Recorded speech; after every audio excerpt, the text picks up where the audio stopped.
Hello everyone, today I'll be teaching you how to change your PS4 username avatar. First, you'd like to go up to the top section up here, click on the profile right between the chat and the trophy area.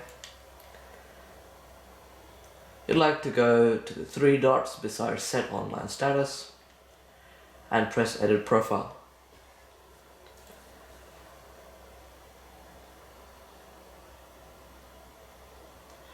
Now, you'd like to change your avatar, so go to the section which is 3 down and press change your avatar.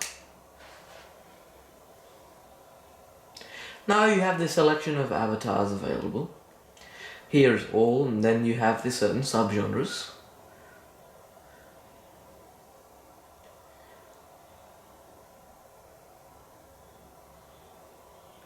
To this knight metalhead thingo. There it is, we can press confirm, and that's basically it. You go back, and there it is, your avatar has been changed. Thanks for watching guys, I hope you enjoyed, and I hope to help. See you in my next video.